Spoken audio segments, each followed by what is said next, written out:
There is a quiet confidence most people carry within them, a sense that their beliefs, their convictions about morality, truth, society, even reality itself, are the product of their own thinking, carefully formed, personally chosen, earned through experience. But imagine, for a moment, a simple scenario. You are asked to defend one of your strongest beliefs, perhaps something about right and wrong, perhaps something about politics, religion, human nature, or the way the world works. You begin speaking with certainty. Your arguments feel natural. Your reasoning feels clear. The belief itself feels deeply personal, almost like an extension of who you are. But then a different question appears. When did you first start believing this? Not when you first defended it, not when you first argued about it, but the very first moment it entered your mind. For most people, the answer never arrives, because the truth is rarely dramatic. There was no single moment of discovery, no sudden revelation where the belief was consciously examined and carefully chosen. Instead, it appeared quietly, perhaps through the voices of parents speaking confidently at the dinner table, perhaps through teachers presenting ideas as obvious facts, perhaps through stories, traditions, cultural norms, or the subtle expectations of the society surrounding you. Long before the mind develops the habit of questioning, it begins absorbing. Ideas pass through conversation, education, media, and authority figures, entering the mind not as possibilities, but as assumptions. And assumptions rarely feel like influences. They feel like truth. Over time, these ideas settle deeper into the structure of thought. They shape the way the world is interpreted, the way events are judged, the way other people are understood. Eventually, they become invisible. Not because they disappeared, but because they blended seamlessly into the architecture of the mind itself. And this is where the unsettling possibility begins to emerge. What if many of the beliefs we defend most passionately were never consciously chosen at all? What if what we call conviction is sometimes something quieter, something less heroic? Not independent discovery, but psychological inheritance repeated so often that it eventually feels like our own voice speaking from within. More than a century ago, a philosopher began asking questions that made many people deeply uncomfortable. His name was Friedrich Nietzsche. Nietzsche lived in a time when Europe still believed strongly in the stability of its moral foundations. Religion, tradition, and social values were widely treated as unquestionable truths, structures that gave meaning and order to human life. But Nietzsche looked at these convictions differently. Where others saw eternal truths, he saw something more fragile, systems of belief slowly constructed by history, culture, and power. Ideas that had been repeated so often they began to appear natural. Nietzsche suspected that many of the values people defended most passionately were never independently discovered at all. They were inherited, absorbed quietly through society, reinforced by institutions, and protected by collective agreement. To question them was not simply to challenge an idea, it was to challenge the invisible structure holding society together.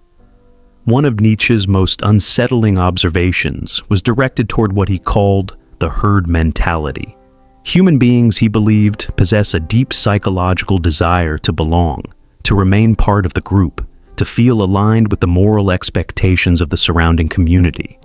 And because belonging feels safe, the individual often adopts the beliefs of the group without noticing the process. Agreement becomes instinctive. Over time, the collective voice of society begins to sound like one's own internal voice. Nietzsche believed this process produced what he called slave morality. Not slavery in the literal sense, but a moral framework shaped by social pressures rather than independent reflection.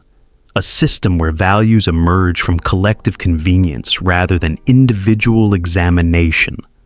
Within such systems, certain beliefs are praised, rewarded, and repeated until they become culturally sacred.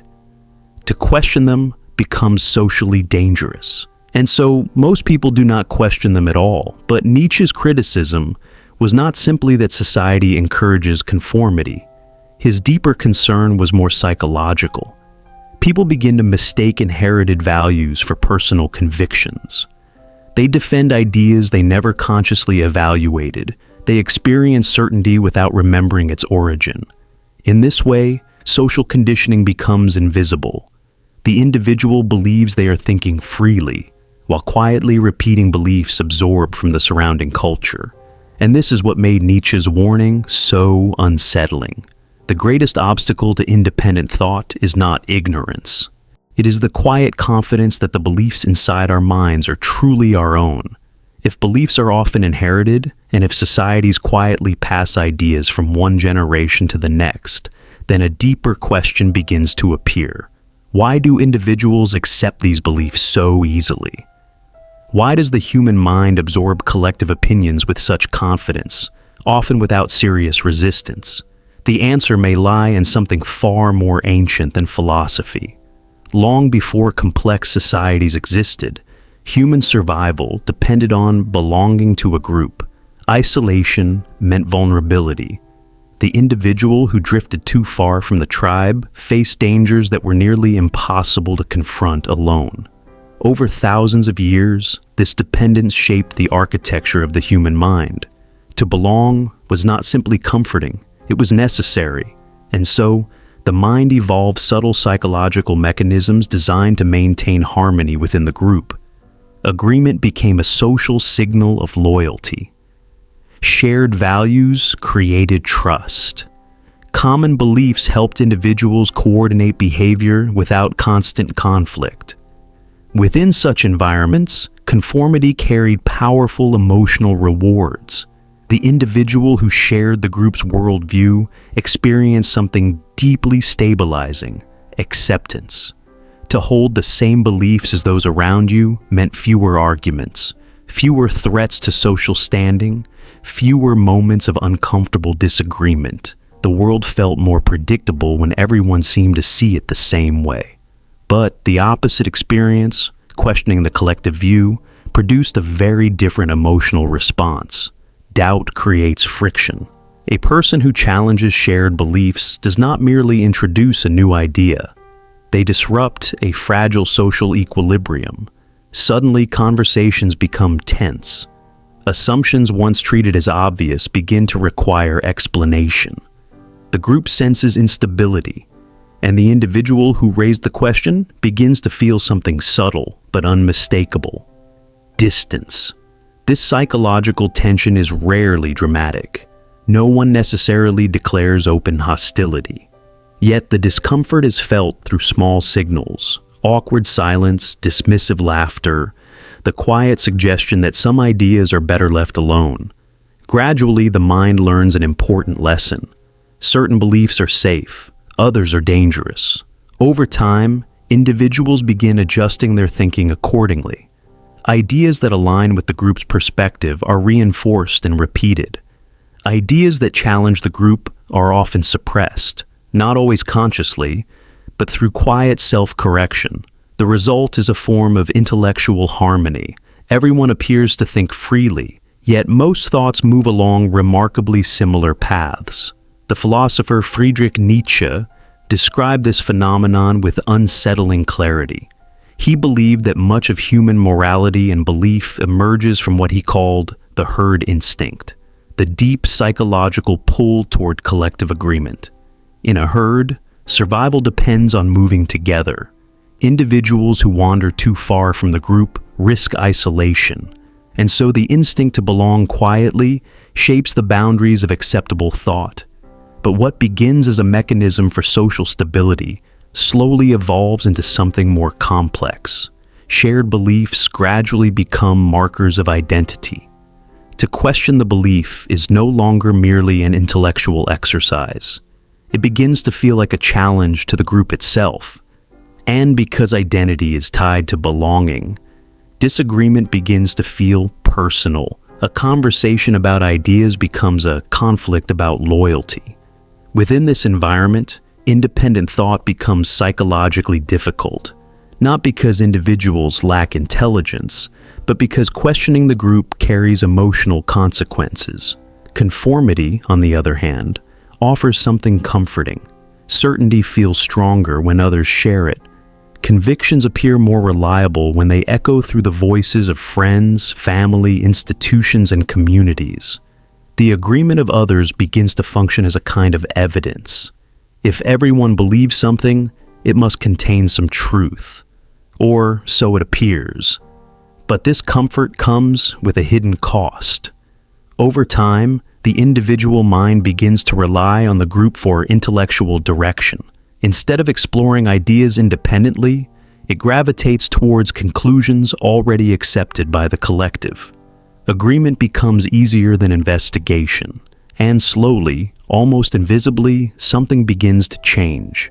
Social harmony transforms into intellectual dependency. The herd no longer simply provides belonging. It begins to think on behalf of the individual, and once that process is complete, disagreement stops feeling like curiosity. It begins to feel like betrayal. If collective beliefs offer comfort, the mind develops another layer of protection to keep that comfort intact. Because once a belief becomes part of identity, questioning it is no longer a purely intellectual exercise. It becomes psychological. Stop. The human mind is not designed to dismantle itself easily. On the contrary, it contains subtle mechanisms whose purpose is to preserve stability. Mechanisms that quietly protect the structures we depend on to make sense of the world. These defenses operate so naturally that most people never notice them. When confronted with information that challenges a deeply held belief, the mind rarely abandons the belief immediately. Instead, something quieter begins to unfold. The mind searches for ways to reinterpret the challenge, to neutralize the threat without altering its core assumptions. Contradictory evidence may be dismissed as unreliable. A critic may be labeled biased, misinformed, or morally suspect. The argument itself may be reframed so that it appears weaker than it actually is. To the individual experiencing this process, the reaction feels perfectly reasonable. It appears as careful evaluation. But beneath the surface, something else may be happening. The belief is being defended, not because it is unquestionably true, but because abandoning it would destabilize the identity built around it. Psychology has long observed this phenomenon. The Austrian psychoanalyst Sigmund Freud described the mind as containing defense mechanisms designed to shield the ego from uncomfortable realities. These mechanisms protect the individual from experiences that threaten their sense of coherence or self-worth. In Freud's view, the mind often distorts reality slightly, rather than confront the anxiety that full recognition might create.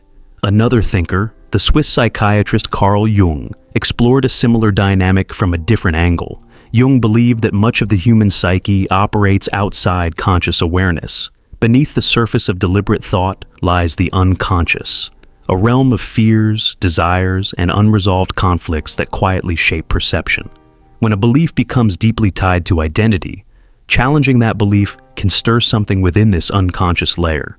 The reaction may not feel like intellectual disagreement. It can feel personal. An idea that contradicts a core conviction may produce an immediate emotional response, irritation, defensiveness, even anger, before the mind has fully examined the argument itself. This reaction reveals something important. Beliefs are not merely ideas stored in the mind. They are psychological anchors. They organize the way individuals understand themselves, their communities, and their place within the world. Removing one of these anchors can create a temporary sense of disorientation, and the mind instinctively resists that experience, so it protects the belief, sometimes through rationalization, constructing new explanations that allow the belief to survive despite contradictory evidence. Sometimes through selective attention, focusing only on information that confirms what is already accepted. Sometimes through outright dismissal, refusing to engage with the challenge at all. These reactions rarely appear dishonest to the person experiencing them. They feel like common sense. The mind, after all, believes it is defending truth. But what if the defense is protecting something else? Not truth itself, but the emotional stability built around it. This possibility introduces a deeper layer of tension. If the mind automatically defends inherited beliefs, then the greatest obstacle to independent thinking may not be external authority or social pressure. It may exist within the architecture of the mind itself, a silent resistance that emerges whenever certain ideas are questioned. This resistance is subtle. It does not announce itself as fear. It appears as certainty. The individual feels convinced that their belief is correct, and the conviction itself seems to confirm that conclusion. But conviction can sometimes be the very mechanism that prevents deeper examination. The mind protects its internal order by strengthening the beliefs that support it, and in doing so, it may quietly transform uncertainty into confidence, which raises a troubling possibility. Perhaps the strongest beliefs are not always the most carefully examined ones. Perhaps they are simply the ones the mind has learned to defend most fiercely. If the human mind protects its beliefs, and if social belonging encourages conformity, another question begins to emerge. Where do the beliefs themselves originate? Because beliefs do not float freely through society. They are not random fragments of opinion drifting from person to person without structure. They are shaped, directed, gradually organized by the institutions that surround human life. From childhood onward, individuals are placed within systems designed to transmit knowledge, values, and expectations. Families provide the earliest interpretations of the world. Schools refine those interpretations into formal lessons. Media reinforces certain narratives while ignoring others. Over time, a vast cultural framework emerges, an environment where certain ideas feel natural, while others seem strange or even unthinkable. Most people experience this framework as ordinary reality, but what feels natural may simply be familiar. Education, for example, is often treated as a neutral transmission of knowledge, yet every educational system operates within a cultural context. Decisions must be made about which historical events deserve emphasis, which thinkers deserve attention, which moral values should be reinforced. These choices rarely appear ideological to those within the system. They appear obvious. The same process unfolds through media, news organizations, entertainment industries, and cultural storytelling do more than deliver information.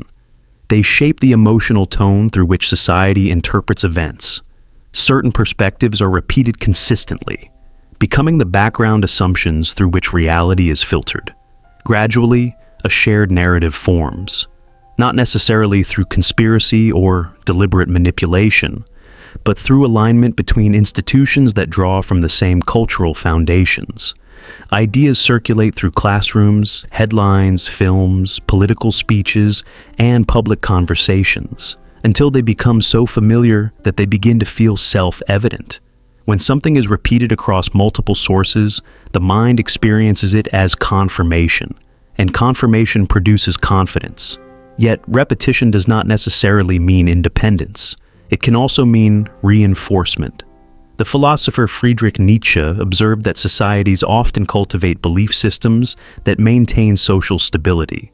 Moral frameworks, cultural values, and shared narratives help organize large populations into predictable patterns of behavior. Predictability allows societies to function smoothly. Individuals understand their roles. Institutions maintain authority. Conflict is minimized when the majority accepts similar assumptions about how the world works. But this stability introduces a subtle dynamic. When beliefs are widely shared and continuously reinforced by powerful institutions, they begin to appear inevitable. Alternatives fade from view. Ideas that fall outside the dominant narrative may still exist, but they become increasingly difficult to encounter. Without exposure, they rarely enter public consciousness. The result is a kind of intellectual atmosphere. Within that atmosphere, certain beliefs flourish naturally because the environment supports them. Others struggle to survive because they receive little attention or encouragement. Most individuals navigating this environment do not feel controlled. They feel informed. Their beliefs appear to arise from observation and reasoning. They encounter ideas through schools, books, conversations, and media, sources that seem trustworthy and authoritative. Yet the environment itself has already shaped which ideas are most visible, and visibility influences perception. Over time, the individual mind begins drawing conclusions from a landscape that has been quietly structured long before the conclusions are reached. The beliefs that emerge may feel deeply personal, but the environment that nurtured them was never neutral. It was designed, intentionally or not, to produce certain patterns of thought. And once this possibility enters the conversation, the nature of belief begins to look very different. What appears to be independent thinking may sometimes resemble something else, not pure discovery, but participation in a system where ideas are cultivated, reinforced, and repeated until they begin to feel like obvious truths. If the human mind protects its beliefs, and if social belonging quietly encourages conformity, another question begins to surface. Where do the beliefs themselves originate? Because beliefs rarely appear from nowhere. They do not float freely through society like random fragments of thought, drifting from one individual to another without structure or direction. They are shaped, directed, gradually organized by the institutions that surround human life. From the earliest years of childhood, individuals are placed within environments designed to transmit knowledge, values, and expectations. Families offer the first explanations of the world. Through everyday conversations, reactions, and judgments, children begin absorbing a framework of what is considered normal, acceptable, or dangerous. Schools refine these early impressions. Complex realities are translated into structured lessons, simplified narratives, and organized bodies of knowledge. Certain historical events receive attention, while others remain distant in the margins, while countless others remain unheard. These decisions are rarely experienced as ideological. To those within the system, they appear obvious. Media continues the process. News organizations, films, television programs, and digital platforms do more than deliver information. They shape the emotional atmosphere through which society interprets events. They influence which stories feel urgent, which ideas feel credible, and which perspectives feel legitimate. Over time, these influences merge into a vast cultural framework. Within that framework, some ideas feel natural and intuitive, while others appear strange or even unthinkable. Most people moving through this environment experience it simply as reality itself, but what feels natural may simply be familiar. The repetition of certain ideas across multiple institutions creates a powerful psychological effect. When the same narratives appear in classrooms, headlines, documentaries, political speeches, and everyday conversations, they begin to acquire the weight of consensus. And consensus often feels like proof. When something is repeated often enough, from enough directions, the mind interprets that repetition as confirmation. The idea begins to feel stable, grounded, widely understood. Confidence grows not necessarily from careful examination, but from constant exposure. Yet, repetition does not necessarily indicate independence. It may simply indicate reinforcement. The philosopher Friedrich Nietzsche observed that societies tend to cultivate belief systems that maintain stability. Shared moral frameworks, cultural narratives, and accepted truths help organize large populations into predictable patterns of behavior. Predictability allows societies to function with fewer disruptions. Individuals understand their roles. Institutions maintain authority. Conflict becomes easier to manage when the majority accepts similar assumptions about how the world operates. But this stability introduces a quiet and often unnoticed dynamic. When beliefs are widely shared and continuously reinforced by powerful institutions, they begin to appear inevitable. They feel less like interpretations and more like facts of nature. Alternatives gradually fade from view. Ideas that fall outside the dominant narrative may still exist somewhere, but they become increasingly difficult to encounter. Without visibility, they rarely enter the everyday awareness of most individuals. The result is something like an intellectual atmosphere. Within that atmosphere, certain beliefs flourish naturally because the environment supports them. They are repeated, explained, and normalized. Other ideas struggle to survive because they receive little attention or encouragement. Most individuals navigating this environment do not feel controlled. They feel informed. Their beliefs appear to emerge from observation, reflection, and personal reasoning. They read articles, watch debates, attend lectures, and participate in conversations that seem to offer access to a wide range of perspectives. Yet, the environment itself has already shaped which perspectives are most visible, and visibility quietly influences perception. Over time, the individual mind begins drawing conclusions from a landscape that was structured long before those conclusions were reached. Certain ideas were amplified, others were softened, ignored, or quietly excluded. The beliefs that eventually form may feel deeply personal, but the environment that nurtured them was never entirely neutral. It was designed, sometimes deliberately, sometimes unconsciously, to encourage particular patterns of thought. And once this possibility enters the conversation, the nature of belief begins to look different. What appears to be independent thinking may sometimes resemble something else entirely. Not pure discovery, but participation in a system where ideas are cultivated, repeated, and reinforced until they become so familiar that they begin to feel like obvious truths. There is a moment that rarely arrives with noise, no dramatic announcement, no sudden collapse of the world as it was known. Instead, it appears quietly, almost like a small disturbance in the surface of certainty. At first, it feels like nothing more than curiosity. A simple question begins to form inside the mind. Why do I believe this? For a moment, the answer seems obvious. The belief feels familiar, supported by arguments that have been repeated many times before. Explanations appear quickly, almost automatically. But the question does not disappear. It returns again. And this time, something begins to feel different. The reasons feel less solid than expected.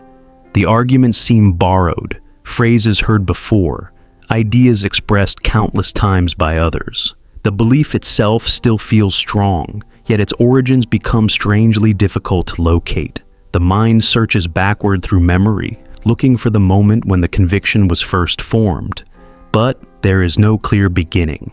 Instead, there are fragments, conversations from childhood, lessons from teachers, opinions repeated by friends, headlines read years ago, assumptions embedded quietly within culture.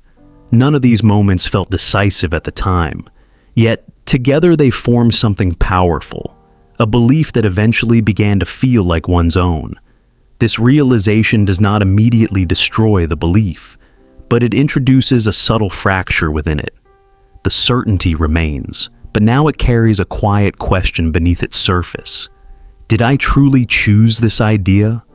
Or did it simply arrive so gradually that the mind never noticed its arrival? This is the psychological moment where something deeper begins to unfold. The philosopher Friedrich Nietzsche described a painful process that few individuals willingly undertake. He called it self-overcoming, the act of confronting the inherited beliefs that quietly shape identity. Self-overcoming is not merely disagreement with society. It is far more difficult than that. It requires the individual to turn inward and question the ideas that once felt inseparable from the self, the beliefs that define moral judgment, the assumptions that shape identity, the narratives that provide a sense of belonging. To examine them honestly is to step into uncertainty. Because once a belief is recognized as inherited, it can no longer be defended with the same effortless confidence. A new responsibility emerges. If the belief is to remain, it must now survive conscious examination rather than unconscious repetition. But this process rarely unfolds in isolation from social consequences. Beliefs are not only intellectual structures, they are also social bonds. Shared convictions connect individuals to families, communities, and cultures. They create a sense of alignment, a quiet agreement about how the world should be understood. When those beliefs are questioned deeply, the alignment begins to shift. The individual may notice small changes in conversation. Ideas once treated as obvious begin to feel uncertain. Discussions that once produced easy agreement become uncomfortable. The difference is rarely dramatic, yet it is felt, because questioning inherited beliefs introduces distance, not necessarily from people themselves, but from the collective certainty that once held everyone together. And this is where the realization becomes most unsettling. True independence of thought may require something that human beings have always feared: separation. To think independently is not only to question ideas, it is to accept the possibility that some forms of belonging were built upon shared assumptions that may not survive scrutiny. Most people sense this cost instinctively, which is why many beliefs remain unquestioned. Not because individuals lack intelligence, but because the price of doubt can feel quietly isolating. And so, the question lingers. If many beliefs were absorbed unconsciously, if certainty was inherited long before it was examined, then how many of the convictions we defend today truly belong to us? And how many are simply echoes, voices from the past, speaking so clearly inside the mind that they were mistaken for our own? Once inherited beliefs begin to unravel, something unexpected often follows. Not clarity, not liberation, but distance. At first, the change is subtle. Conversations that once felt natural begin to feel strangely repetitive. Familiar opinions circulate through discussions with confident certainty, yet the mind now hears them differently. Ideas that once seemed obvious now appear constructed, not necessarily false, but shaped. The individual who has begun questioning inherited beliefs slowly becomes aware of a quiet misalignment with the surrounding world. Nothing dramatic happens, no open conflict, no sudden rejection. Yet something within the rhythm of social interaction begins to shift. Shared certainty once created effortless connection. Now, uncertainty interrupts that harmony. Human beings are deeply social creatures. Beliefs are not only intellectual positions, they are signals of belonging. When people share similar convictions, conversation flows easily. Agreement reinforces trust, and trust strengthens the bonds of community. But when those convictions are examined too closely, the comfort of shared assumptions begins to weaken. Questions introduce tension. Doubt creates hesitation. The individual who begins to think independently may notice small changes in their environment. Certain ideas produce awkward silence. Certain questions receive polite dismissal. Certain reflections seem to move conversations into uncomfortable territory. No one necessarily says it directly, yet the message becomes clear. Some thoughts travel beyond the boundaries of social comfort, And within this realization lies a quiet paradox. Intellectual freedom promises independence, yet the pursuit of that independence often creates psychological distance from the collective certainty that once provided belonging. This may be why many beliefs remain unquestioned, not because individuals lack intelligence or curiosity, but because the human mind instinctively understands the cost. To challenge the beliefs of the group is not merely to challenge ideas, it is to risk standing alone in the absence of shared certainty. And for most people, belonging feels safer than truth. At the end of this examination, no dramatic conclusion arrives. There is no revelation powerful enough to reorganize the world, no final statement capable of resolving the tension that has slowly unfolded. The investigation simply reaches a point where a quieter, more unsettling possibility emerges. A question, not about society, not about institutions, but about the self. If beliefs can be inherited without awareness, absorbed through language, culture, family, education, media, and repetition, then the boundaries between personal conviction and collective programming begin to blur. The mind prefers to imagine its beliefs as deliberate choices. We like to believe that our most important convictions were reached through careful reasoning, that they reflect an independent engagement with truth. But independence is difficult to verify.